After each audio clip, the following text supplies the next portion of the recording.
दोस्तों, जब से आरबीआई ऑफिस अटेंडेंट का नोटिफिकेशन आया है, कई लोगों के मन में लैंग्वेज प्रोफिशिएंसी टेस्ट के रिगार्डिंग कुछ डाउट्स हैं कि कैसे हम जो है वो इस स्टेट से फॉर्म भरते हैं तो क्या बेसिक रिक्वायरमेंट होगी। मेरे स्टेट में तो जोन में वैकेंसी ही नहीं है, मैं इस जोन में भरूंगा तो क्या मुझे एलपीटी के रिगार्डिंग कोई दिक्कत होगी। आज हम इस पर डिटेल बात करेंगे। नमस्कार दोस्तों, स्वागत है आप सभी का एक बार फिर से। अगर आप इस चैनल पे पहली बार आए हैं, इस वीडियो को देख रहे हैं, मेक श्योर करें आप लोग चैनल को सब्सक्राइब जरूर कर लीजिए, क्योंकि यहाँ पे ना केवल इंपॉर्टेंट इन्फॉर्मेशन, प्री से मेंस तक का complete reasoning content one stop solution में दिया जाता है। मेक श्योर करें सभी के सभी लोग चैनल को सब्सक्राइब जो है वो जरूर कर लीजिए। देखिए, 572 vacancies total RBI office attendant की आई हैं। 15 जनवरी से फॉर्म भर सकते हैं। 4 फरवरी लास्ट डेट होगा। 28 फरवरी या फिर 1 मार्च में आपका एग्जाम होगा। जनरल ओबीसी ईडब्ल्यूएस की 450 रुपए फीस है। SC ST x serviceman category में 50 रुपए यहाँ पे फीस है। ये टोटल वैकेंसीज अलग अलग कैटेगरीज में आपको दिख रही हैं, ठीक है। एक्स सर्विसमैन कैटेगरी 1 फरवरी 2027 से पहले अगर आप रिटायर होते हैं तो आप एलिजिबल हैं। 20 से 25 साल एज लिमिट है, जिसमें अलग अलग एससी एसटी में 5 साल का रिलैक्सेशन, ओबीसी में 3 साल का, और एक्स सर्विसमैन कैटेगरी में up to the age of 50 years का यहाँ पे बोला गया है। इसके बाद क्वालिफिकेशन, अगर आप ग्रेजुएट नहीं है, आप 10th स्टैंडर्ड में है, 11th में है, 12th में है, first year second year, graduate नहीं है, आप इस फॉर्म को भर सकते हैं, ठीक है सर। ओके, तो 2 लेवल पे एक पेपर होगा और एक लैंग्वेज प्रोफिशिएंसी टेस्ट होगा, जिसमें पेपर आपका टोटल 120 क्वेश्चन, 30 रीजनिंग, 30 मैथ्स, 30 जीए, 30 इंग्लिश, ठीक है। तो 120 क्वेश्चन, 120 मार्क्स, 90 जो है वो मिनट का यहाँ पे टाइम जो है वो दिया जाएगा। अब इसके बाद बात करते हैं, जो एक इंपॉर्टेंट जो है वो कॉन्सेप्ट है, वो है लैंग्वेज प्रोफिशिएंसी टेस्ट का। जब मैं लैंग्वेज प्रोफिशिएंसी टेस्ट की बात करता हूं तो पहले हम इसको समझते हैं कि ये बेसिक होता क्या है। देखिए, मैं आपसे कहता हूं, local language proficiency test is a part of selection process. LPT is the final stage of selection and conducted for all candidates who are shortlisted after qualifying the online mains, और एक ही एग्जाम अगर आप क्या कहते हैं है तो, ठीक है। आप समझिए, जैसे मान लीजिए आपने मुंबई जोन से फॉर्म भरा, आप हैं मध्य प्रदेश के, तो आप मुंबई जोन से अगर फॉर्म भरते हैं तो जब आप ऑफिस अटेंडेंट का एक लेवल का पेपर क्वालिफाई करते हैं तो आपको बुलाया जाता है एलपीटी में, मतलब लोकल प्रोफिशिएंसी टेस्ट में। इसमें उन्हें यह देखना होता है कि आपको मराठी बोलते, लिखते और समझते क्या ये तीनों चीज आ रही है। जैसे अगर मैं यहां पे देखूं क्या लिखा हुआ है, candidate who fail to disqualified this test will not be offered an appointment और will be disqualified from the selection process. यानी कि अगर मान लीजिए आपने एग्जाम क्वालिफाई कर लिया, लेकिन एलपीटी में आपको लेट सपोज बोलने में, लिखने में या समझने में अगर आपको दिक्कत आई ड्यूरिंग टेस्ट, तो आप डिस्क्वालिफाई हो जाएंगे पेपर देने के बावजूद भी, ठीक है। The candidate applying for vacancies of a particular state should be proficient reading, writing, speaking and understanding the specified opt language। मतलब कि आपने जिस स्टेट से फॉर्म भरा है, सबसे पहले आप मेक श्योर करें कि अगर आपने मुंबई जोन डाल दिया है तो आपको मराठी बोलते, लिखते, समझते आनी चाहिए। ये आपके दिमाग में कीप इन माइंड जो है वो चलना चाहिए, ठीक है। Okay, the candidate has opt for one language at a time of online application, ठीक है। The candidate who produce 10 standard और above marksheet certificate evidence have studied specified opt languages will not be required। जैसे मान लीजिए अगर आपने महाराष्ट्र से form भरा, ठीक है, अब मान लीजिए इसकी बेसिक रिक्वायरमेंट 10 स्टैंडर्ड है। अब अगर आपने वहां पे ये चीज दिखा दी कि देखो यार, मेरा ना 10 स्टैंडर्ड है लेकिन मैंने लोकल लैंग्वेज इसमें पढ़ा हुआ है, तो एक्चुअल में फिर इस टेस्ट की आवश्यकता नहीं होती, क्योंकि ये ऐसा मान लिया जाता है कि हाँ, अगर आपने पढ़ा ही है, आपने पास कर लिया है, तो आपको बेसिक लैंग्वेज तो आ रही होगी, ठीक है। तो वहां पे फिर केवल और केवल एक फॉर्मेलिटी निभाई जाती है, क्योंकि ऑलरेडी उन्हें ये मालूम है कि हाँ भाई, आपके पास सर्टिफिकेट है तो आपको बेसिक या बेस जो है वो आता ही होगा, ठीक है। तो ये जो है वो इंपॉर्टेंट चीज है। मैं फिर कहूंगा कि the test will be conducted after qualifying the online examination. जब आपका प्री हो जाता है, मतलब जो भी एक आपका एग्जाम है, उसके बाद आपको जो है वो एलपीटी के लिए बुलाया जाता है।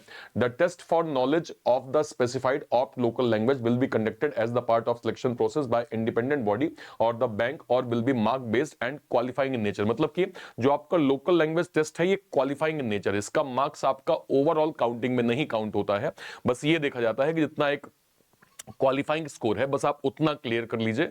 तो ये जो है वो आरबीआई अपने लेवल पे इसको कर रहा होता है और वो अपने लेवल पे देख रहा होता है कि आपको किस लेवल पे बोलते लिखते और समझते जो है वो यहाँ पे आ रहा है। फिर से मैं कहूंगा, candidate who fail to qualify this test will not be offered the appointment letter. ठीक है, अब सवाल ये है कि सर अगर ऐसा कुछ है तो हमें ऐसा क्या करना चाहिए। मान लीजिए मुझसे गलती हो गई, मान लीजिए मैंने ये स्टेट भर दिया, तो देखिए कुछ तरीके हैं जिससे आप लोकल लैंग्वेज सीख सकते हैं। जैसे पहले मैं कहूं, LPT is not a difficult task to clear. Every candidate can clear the language proficiency test. Here are some preparation tips for IBPS clerk और मान लीजिए जो भी आपका जो है वो RBI ऑफिस अटेंडेंट है, क्योंकि आजकल ये LPT सभी क्लरिकल लेवल या फिर असिस्टेंट लेवल या फिर अटेंडेंट लेवल एग्जाम में जो है वो पूछा जा रहा है। First, the candidate need to understand the local language, start reading the newspaper और article in the local language. मतलब कि आपको ये समझ में आनी चाहिए कि लोकल लैंग्वेज मतलब मराठी भाषा क्या है या फिर गुजराती भाषा क्या है।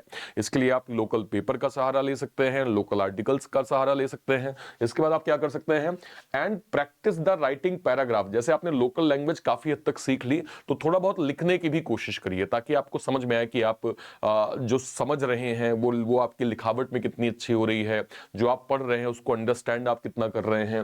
And then start a conversation with other people in the local language. मतलब एक इंपॉर्टेंट चीज ये भी होती है कि आप जिस स्टेट से आपने जो है वो LPT के लिए अप्लाई किया है, अगर वहां के कोई ऐसे मित्र जो ऑलरेडी जो है वो मराठी हैं, है ना, उनको ऑलरेडी वहां की लैंग्वेज आती है या वो गुजराती है, उन्हें वो चीज आती है, तो उनसे आप बात करके चीजों को इंप्रूव कर सकते हैं। ठीक है, understand the LPT, assess your ability to read, write and speak the local language of the test you applied, listen to local news, watch regional TV shows and talk to native speaker। है ना, जैसे मतलब basic चीजें यही है कि आप let's suppose आपने मुंबई जोन से भरा है तो आपको मराठी टीवी सीरियल हो गए या फिर न्यूज चैनल हो गए, या फिर आपके कोई मित्र those who are from Maharashtra, उनसे आप बात करिए, उनसे बात करके कन्वर्सेशन करिए, समझिए कि आप जो है वो क्या मिस्टेक कर रहे हैं, वो आपको सही करेंगे, करेक्ट करेंगे। तो ऐसा अगर आप लगातार थोड़ा चीजें करेंगे तो चीजें आपके लिए काफी हद तक आसान होंगी। कुछ कुछ की टर्म्स जो आपको लोकल लैंग्वेज में, जैसे deposit, withdrawal, cheque, balance, common banking, जो भी एक जो है इंस्ट्रक्शंस होते हैं जो एक्चुअल में आपको अटेंडेंट लेवल पे पूछा जाएगा, उनको थोड़ा समझ लीजिए कि अच्छा अगर ये मतलब फाइल प्रोसेसिंग होगी तो इसकी लैंग्वेज में मैं उस लैंग्वेज में कैसे बोलूंगा, है ना। कोई काम होगा, जैसे मैं कहूं कि बैलेंस का है, चेक का है, विड्रॉल का है, तो ये लोकल लैंग्वेज में जो है वो इसकी भाषा का शब्द क्या होगा, मैं इसको कैसे जो है वो प्रेफर कर सकता हूं। ये बेसिक चीजें अगर आप अभी से करना स्टार्ट कर देंगे, तो मान लीजिए आपने गलती से कोई और स्टेट भर भी दिया है, बट अगर चूंकि ये बहुत डिफिकल्ट टास्क नहीं होता, आप इस चीज को समझिए, बहुत डिफिकल्ट टास्क नहीं होता है। आप अगर थोड़ा सा अच्छे से जो है उसको समझ पाएंगे, चीजें आपके लिए आसान होंगी। ठीक है सर, ओके। अब ध्यान रखिएगा, आरबीआई ऑफिस अटेंडेंट बहुत मतलब बच्चों के बीच में बहुत अच्छा क्रेज है, क्योंकि आप जानते हैं कि 10th standard, 11th standard, 12th standard, first year, second year, ये सारे बच्चे इस फॉर्म को भर सकते हैं अगर किसी का ग्रेजुएशन नहीं है तो। इसलिए अभी से मेहनत करना प्रॉपर जो है स्टार्ट कर दीजिए, फोकस्ड होकर अपनी स्टडी करिए।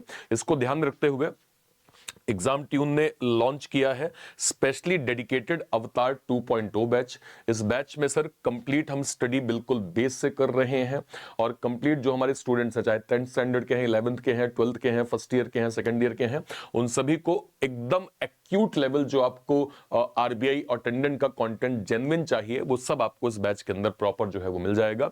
इसकी क्लासेस जो है वो 24 तारीख से स्टार्ट हो रही हैं।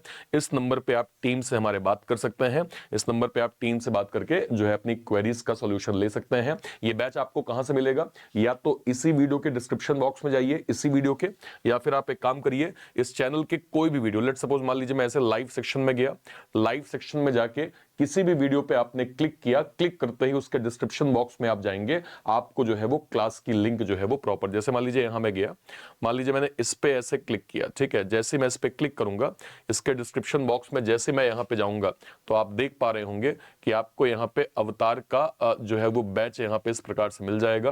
क्लिक करते ही आप अवतार के इस बैच को जो है वो प्रॉपर अवेल कर सकते हैं। ठीक है, तो वीडियो के डिस्क्रिप्शन बॉक्स में ही आपको जो है वो बैचेस की लिंक जो है वो प्रॉपर मिल जाएगी, वहां से आप डायरेक्टली जाके अवेल कर सकते हैं। और कोई भी डाउट होता है वीडियो के कमेंट सेक्शन में अपनी बात आप जरूर रखिएगा।